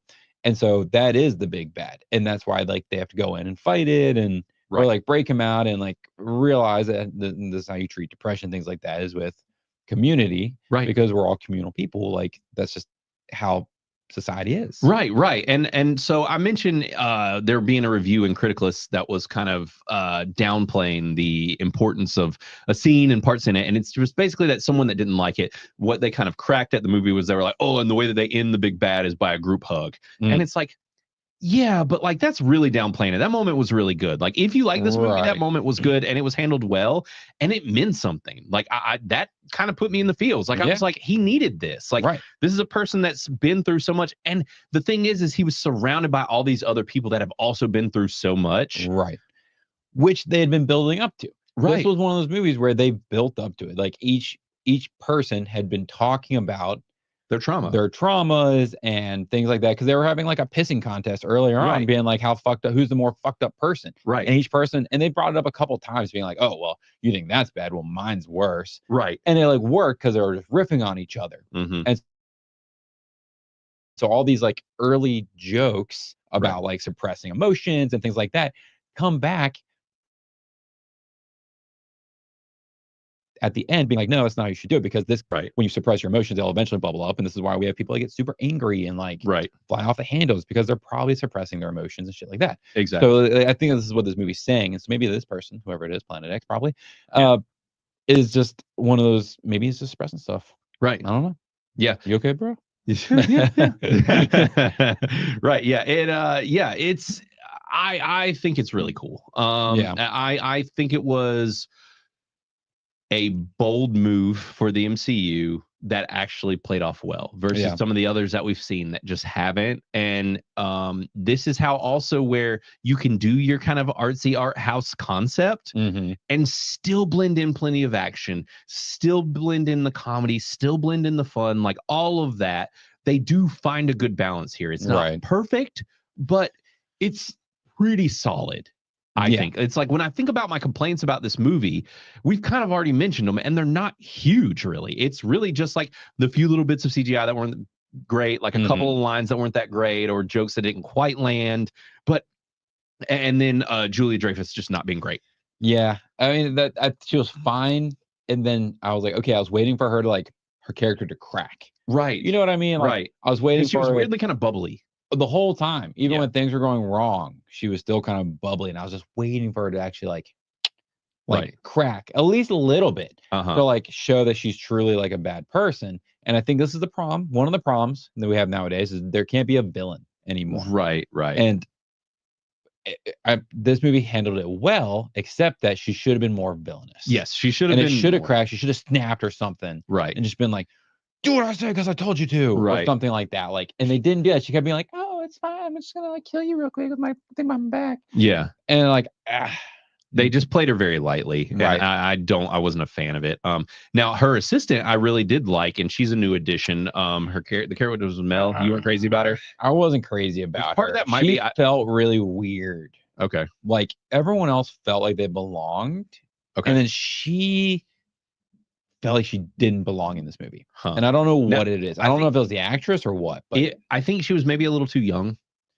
Dude, I was like, man, I feel really old. And then my assistant, like to be an assistant to like that level of person, you should be at least in your late 20s, I would assume. Right. And she felt like she was like 20. Which I think she looks younger than she actually is, because I had the same thought too. I actually like her a lot. She's in that show Miracle Workers, which I love with Daniel Radcliffe. And she was good in that. But I didn't mind her. I thought that she was at least a good balance to that character of someone kind of calling out the bull crap and whatever. Right. Who she actually ignites Bucky and sends him on the thing. But also the stuff that kind of complicates it is the whole bit about him being senator and stuff. And then you're like, all of a sudden he's doing superhero stuff, but also like breaking the law. And you're like, he's supposed to be a senator. And so all of that just didn't quite mesh perfectly, but I think that is they're playing cleanup with that storyline from wherever the MCU was headed, that they are not headed anymore. I mean, this movie was playing cleanup, like you mentioned. Like we can talk about Taskmaster now, because she gets killed off within like 5 minutes of us seeing her, and I felt really weird about that. Right. I didn't particularly care about her in Black Widow because I didn't particularly care about that movie. But for me, this movie was an opportunity to see these characters in a new light. Right. Maybe that come around. And Taskmaster is a great villain. Right. and I've been watching a lot of animated Marvel, so my introduction to him is all this animated stuff. Because he just basically adopts any of the abilities of the people that he fights which against. is really cool. It is, and really like cool. this could have been cool if they'd kept her. Well, that just wasn't really what she did in the Black Widow movie either. Yeah. So I think that was the thing, is people were like, all right, she's gone. Like, so they just wasted her, shot her in the head, and it was done. Yeah. And I was happy with it. I was like, great. I did not want this character in this anyways. I hate this character. So yeah, I'm indifferent. I just felt like that was just random, and maybe it was for the fans who didn't like her because they didn't even need to include her. Right. And they did. They just had a couple fight scene. They had a fight scene, which was a cool fight scene because it was the 4 of them. Right. Fighting. That was one of the cooler. That was a cool moment. Where, I mean, it was one of the few face-off actual against- like fight scenes we had. Right. The actual, like combative, like fighting where it's not shooting or whatever. Yeah. So it was just kind of one of those things where they showed how cool Taskmaster could be, and then they kill her. Yeah. But I guess that's why, to like be like, hey, like we heard you guys, and we will take Taskmaster out of the game. Yeah, I guess. Yeah. I think that it was literally just fan service at that point. I really think, and just to be like, oh, we're gonna kill one of these guys, but which is fine because it's like, so with Suicide Squad, they just kill like everybody basically. So they're building heroes. So this is where we really get into what's going on here, which is that this is a new Avengers movie. Yes, that's what this movie is. That was the end. If you this point, I mean, spoilers obviously. Yeah, but that's what they reveal in the 2-minute post credit. Yeah, is that this is actually the new Avengers. Well, and they actually, even before that, actually at the very end of the movie, the very last scene was them announcing them as the new Avengers. Was a last moment decision by Valentina or whatever her name is. Valentina. Yeah, was that basically she essentially was forced to basically say, "Oh, this is the new Avengers," and they brought the same logo from the comics, which I think is great. Yeah. I don't mind the team that they have right now. There needs to be some more, but it doesn't work. But yeah, right. There needs to be some other heroes in there. They need to actually introduce, some actual heroes, and that was the weird thing about the post credit though. They were like, "Oh, Captain America is starting his own Avengers," right? And he's throwing up like copyright blocks and copyright for the Avengers and stuff. Right. And I was like, this is a little which is curious. Funny, which I'm fine with because I think the new Cap is a fucking dick and I hate his guts. And whatever, screw him. I'm on board with the new Avengers. They're gonna make him the hero.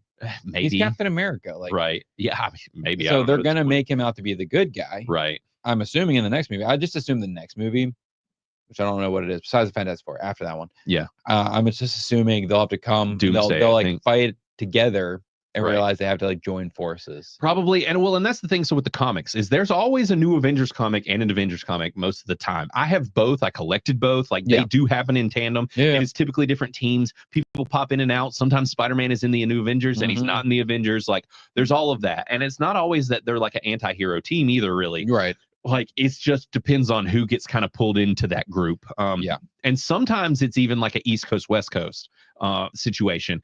I think that they are what they've been building for and what they've kind of been trying to figure out is because they want an Avengers team, they want a new Avengers team, and they want a young Avengers team. And they've clearly been building a young Avengers team. Yeah, it's just that a lot of those characters suck too. So I'm curious to see. I think that the new Avengers will get a lot of the stragglers and kind of the like more interesting side characters, and then your core bigger ones will probably end up in the Avengers. I'm just trying to figure out who's gonna be in the Avengers. Right. I mean, I'm sure Miss Marvel or Captain Marvel or Captain Marvel. I mean, not Miss Marvel. Spectrum. Who was the other? She's in an alternate universe now. Oh. Captain America, obviously. Right. Maybe Red Hulk. Yeah. Because they didn't reverse Red Hulk or anything in the Brave New World. They just calmed him down. Right. So if he can control it, which Right. he can in the comic or in the cartoons. And now he might be in the new Avengers because it's an anti-hero. That would make sense if he was in the new Avengers. Right. And oh, look at that, man. We got Drunk 3 gifted memberships, bro. Thanks, man. I appreciate it. Good to see you in here. Glad you showed up. And believe it or not, Jay, this movie is not too bad. We actually liked it. So yeah, and we are in the spoiler section though, so just warning for that. But thanks for the gifts, buddy. Really appreciate it. But yeah, was it good? He did see it. So what he was talking about was how they actually gave the public opinion at the end of the film. Yeah, the post credit, not the not the post credit scene, right? It but was like actually the scroll, credit. showing the characters. Yeah, and it was cool because they it's a lot of like these articles coming out from newspapers and all of these outlets. The best one is the one where they're making fun of Captain America. U.S. Agent. Yes, U.S. Agent. My favorite was actually our news article that said B Avengers. Yeah, because they're not like the A right. team Yeah, Avengers. the B team Avengers, all that stuff. Yeah, Jay, I don't mind you leaving, buddy. This is spoilers. Don't want to spoil it for you. I'm curious what you'll think. I'm interested to hear your thoughts. But yeah, so don't stick around. We'll spoil things for you. But anyways, yeah, it's yeah, they were very much poking fun at the general public, thinking that they're the B team. There was where his shield gets the shield gets bent in half, and he's riding it like a horse, and he keeps it. They showed like 11 months later, he's still got a bent you shield. Gotta think it's a vibranium shield, right? Which it was really dented up. Yeah. So I wonder what happened. Yeah. Because maybe it wasn't really vibranium. I didn't think vibranium dented or like scratched. Well, it wasn't dented up. It was just all the paint was gone. No, but it was super scratched. Yeah, I guess. And then it got bent in half. Right. Well, yeah. But it was Sentry bending. There you go. And that's the thing with Sentry, and he's a tough character, and it's why he has to have the mental illness. Yes. It's because what else do you do with a god-powered superhero? Like Sentry makes Thor look like a bitch. He makes Hulk look like everybody. Everybody looks like a bitch compared to Sentry. It would be fun to watch like the old school Avengers trying to take him on. Yeah. With their like coordinated abilities and skills and like having worked together a whole bunch. Like I want a Thanos level like fight just with him, just for him to like tear them all up. It would be entertaining. Oh yeah, it'd be great. And I don't think that I mean, no one can do anything to him. I mean, none of them. Like even somebody like Vision, or I don't even know. The only thing would be like mental, because that's what you have to do with these kind of. So I wonder if like Jean Grey would be able to get in his head. Right. Which obviously his weakness is his mind, depression. Right. But I wonder if like Jean Grey or one of those other like psychic characters could get in his head and really like tweak him there. Yeah. Or is he that fortified, except for his mental illness, that he like couldn't be affected that way? I'm curious. I think that would probably be it. I don't remember in the comics exactly how they normally handle him. It's been a long time, but he's a very tricky character to have, and so they do have to lean on the depression bits, which is why if you introduce this character, you really have to do it in a way like this in a movie like this. Right. But I think that part of why this is all happening is because of Doomsday and all that stuff like these, and these bigger movies that are coming where they're going to need somebody that can actually fight like Galactus and these huge god tier level characters. Dude, you have to have Sentry. We don't have anybody else. No. I mean, Captain Marvel is technically like god tier in how she's portrayed in the show or in the movies. Right. But besides those two, like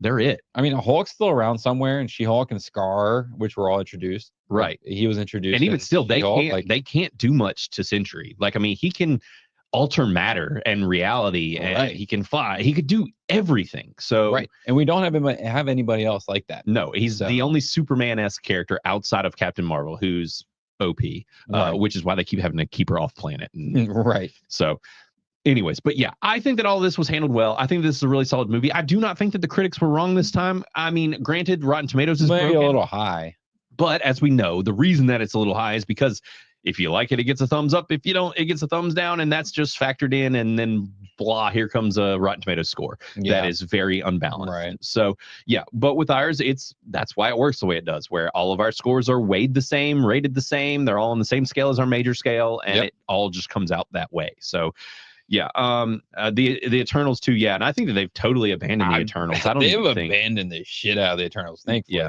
because I mean they're another OP set of people that were completely irrelevant because they've always been told to be non-relevant entities. Like, so they don't help, they don't step in, they don't do anything. So they're just they don't really matter. Yeah. I doubt we'll ever see. If we do, I'll be surprised, and I don't know who would be, because I mean, if we remember Harry Styles, man, there we go. Freaking Harry Styles is gonna come back and be in it. It's just like, what? It's like Star Chaser or whatever his name was, because he was random. I'd have to go back and watch the Eternals. I have not seen it since the day it released, and haven't had any interest in going back. Really, it's the only person that talks highly of John Ray movie man. John Raymond, and he loves it. He loves that movie, and I love him for that. Yeah, but exactly. I don't. Yeah, no, it was just, that was another of Marvel trying to do something different that was a little too different, and just was not what anybody wanted after the big Avengers movies. It's another one of those like team up movies that just doesn't work. Just like, and I want to try to introduce 5 or 6 brand new characters you have no connection to. So you're trying to build connections while making a movie, but also getting everybody screen time. Right. And then you gave us Black Knight, the only character that anyone cared about, and we've not seen anything on him since. I know, because they also teased Blade, and now Blade's being like shelved and all that. And like we could have had like, we could have had awesomeness. We could have had this really dark, awesome Avenger stuff, and instead of just fucked off with it. It's because freaking they're drunk over there and they're losing their crap and they're burning their fan base. And this is the thing, like Marvel, please, just like you've got one here that people are liking, even if this one's a 50-50 split. Like, let's get more movies like this, movies that people like. Don't make them controversial. Don't do race swapping. Don't do gender swapping. Don't do any of that crap. We know it's in the alternate universe and stuff. We've got the multiverse now, but just stop that crap. Just stick to the comics. No one's going to complain if you do stick to the comics versus if you don't. And then, just do what you did for the first 10 years, except for just improve on a few little things. Like, you set your own template and then decided that it was just trash and you wanted to crap on your fan base. And all they need to do is make the Blade movie actually happen and just make it good. There's no need to race swap anything. Blade's black. Right. Cool. He's killing vampires. Cool. There we go. Nothing else. Right. Then just do another do like a Ghost Rider movie. Then do Black Knight. And then we'll go from there. Make a Dark Avengers happen. Make them all rated R. Don't pull your punches here, people. If anyone like execs on Marvel are listening, I don't know, some people listening right now. Don't pull your punches, people. Right. And just make it for the adults. This doesn't have to be kids rated. Don't think $1 billion into the movie. Set yourself a low budget. You don't need a high budget, and just go for it. Yeah, I agree. So, we'll see what Marvel does going forward. I have a little bit more hope now. I like that we have a new Avengers. I like most of this team. I love freaking Bob. I hope we get a lot more of him. He's great. He's a great addition to the MCU. And we'll see where it heads. I think that this was at least a good step. And even if people are going to be divided on it, and pulling up our reviews right now, we can address those since we haven't been. We have 11 now. It's at 54. So it's at a decent, but we have several I'm not going to call them ship missiles because there's text to them, but we have some people who are spicy. Now, granted, like I said, stuff's been going slow. So it literally just keeps going back and forth, but we have a 62 here from Rhombus. I can never say his name, but Ponder, he gave it a 50. I don't know if that's a thumbs up or a thumbs down. I'll be nice and give it a thumbs up, but, he kind of is talking about Marvel and the problems that they've been having. So Money says it's a good movie. And Samuel says, holy crap, this movie is actually decent. Totally agree, but I can't fix stupid. Basically said he had trouble paying attention and it was slow and boring. I do not agree. It was not slow. It was not boring. I think that some people are going in wanting to hate this as well. This is the problem that we're going to have going forward, I think, with Marvel. Is they're going to have to really prove themselves with multiple movies for people just to go in and be like, okay, I'm here for the movie now. Yep. And it sucks because I compare this to Solo in my mind. Right. Where Solo followed after episode 8. And everyone hated 8. Mad. And then nobody went and saw Solo. And I like Solo a lot. I like Solo. I know I do too. A lot of people hate on it. I know. Oh yeah, a lot of people that like it too, though. Most regular folks like it. Hardcore, like your movie buff people and whatever, and the book readers, all those types of people hate it. Right. But I really liked it, and it sucked because that didn't get received well by the viewers, which then nipped that all in the bud. And they had the whole trilogy set that was gonna bring Darth Maul back, and it was gonna be really cool. And then we lost all that because nobody showed up. Yeah, exactly. And it could have been great. And I think that Aiden Ehrenreich had started to find that Han character, and I thought they did a decent job. I think he's a great actor, and I think that he could have gotten better and better, but instead it got nuked because everybody hated it so much. Yeah. And I think we got shafted because we could have gotten some good stuff in there. I did pull up Dark Forest review as well. Yeah. And he's been in the chat and speaking very highly about it, and basically just said that he loves this movie and talking about it, exploring the PTSD and all that stuff that we've talked about. And it sounds like he's on a pretty similar page, except for likes it even more. And also Team Bob. And yes, absolutely Team Bob all day, every day. Also, I want to address Phillips, low effort ship missile. This is the definition of low effort ship missiles. Yeah. He does this on the day of release. Philip, if you're watching or listening and you actually see these movies, write some text to prove that you've seen it, because most of us just think that you don't see things and you review bomb shit. Oh, I'm fairly certain he just says, I'm not gonna watch this movie. 0%. Yeah. And we're gonna always have those kind of people. Yeah. They just suck. Yeah. Then there's not a ton of them. Luckily, we don't have a lot of bots. We don't have a lot of you can't have multiple accounts and that sort of thing easily. Yeah. So it's it's cut down a lot more than it would be on other platforms, but either way it happens. But Philip, if you have seen it, then hey, I'll take it back. But we see a lot of these from you. I don't think he does it a lot, and he never comments or says anything back when people call him out either. Yep. So that speaks to me low effort shit missile. Which is why Friends with Benefits is nice. Yes. Because there you can pad it with people that you know are going to comment or actually see the movie or have similar opinions to you that you know going in. They'll tell you what you actually think about it. So yep. And I'm going ahead and giving him my low effort shit missile image. I mean, just look, you give you a shit missile. Samuel B said somebody didn't watch it. Yeah. I don't know what this GIF is from Common Sense. It's I don't know. It's too tiny. But yeah, I had AI make a low effort shit missile picture. So that he's given. But anyways, yes. So guys, let us know what you think. Go review it in Criticless. I want to see this score go up. I think it can go up and will go up. I do not think that this is a bad movie, and I think it's better than a decent movie. I think it is at least a rad movie. I think it's at least a rad too. I can see coming in with some beefs, but I mean, maybe if you don't care about like emotional health at all, right? Maybe because there's some people out there probably just like, I don't care at all about it, right? I don't want to hear about it. I'm tired of hearing about it. Yeah. So there are some people that might take offense to that, and if you do, I mean, that's on you. And I can see if you've been like, okay, I'm giving it a decent because of that. But overall, the rest of it's pretty good. Yeah, I think it is too. Decent acting. Well made, looks good, like, you know. So anyways, that's our thoughts on Thunderbolts for today. And guys, just thanks for hopping in the chat, and everybody that's in here, and everybody that's kept chatting, and Dark Forest and Caveat Ties and Jay. He's not in here anymore, but thanks for the 5 memberships. I hope that got doled out to some of you guys so that we have more members in here now. And make sure to do that if you want to support us any on here. But even more importantly, go on to criticless.com. If you're not a user of the app or website yet, make sure to do that. Go drop your reviews and join the Crit Club if you love the app, because that's what really, really helps us is our paid users in the app. So yeah, it really does. Yeah. And this is just to help us spread the gospel and let you guys interact with us and talk to y'all and all that fun stuff. So, and you know, as y'all have known, I've gotten pretty fed up with the YouTube algorithm that hates our freaking guts.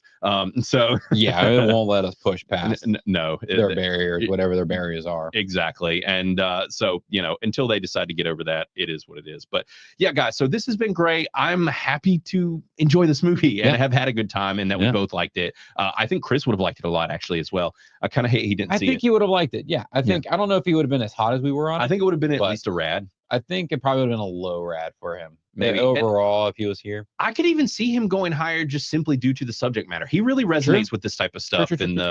When they do a proper mental health thing and whatever, I could see him being like, "Oh, this was actually really good." And like, and he might actually like those less superhero-y.